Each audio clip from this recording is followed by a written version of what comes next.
This video is for educational purposes only. Magandang hapon sa inyong lahat at ito ang video presentation ng pangkat 5.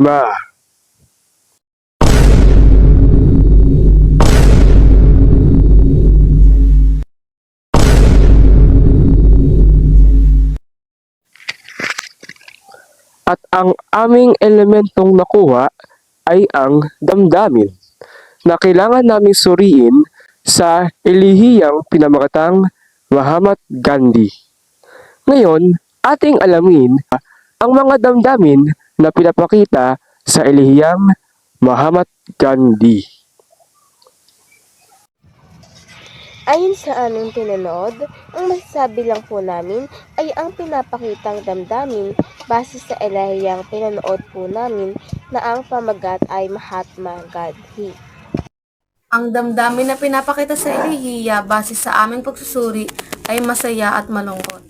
Amin munang ipapaliwanag ang damdamin na masaya. Masaya po ang damdamin sa elehiya dahil sa dahilan na si Mahatma Gandhi ay matapat sa kanyang mga tao o sa kanyang mga kababayan. Inuuna niya ang gawa kahit wala ng salita, kahit nanggaling siya sa mayaman angkan. Hindi niya pa rin tinalikuran ang kanyang mga kababayan sa India.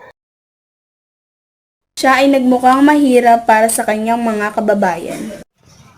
Dahil sa kanya, maraming tao ang nabigyan ng motibasyon na ipaglaban ang kanilang kalayaan ng India laban sa mga puti o laban sa mga Britanya. At panghuli, Isa siyang magaling na leader at siya ang dahilan kung bakit nagkaroon ng kalayaan ang India mula sa bansang England o Britanya. Dumako naman tayo sa malungkot na damdamin.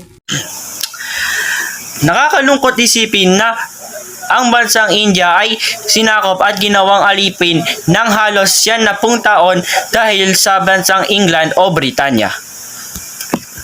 kung wala si Mahatma Gandhi sa bansang India, Mas tatagal pa sa 100 taon ang paghihirap ng mga tao sa bansang India.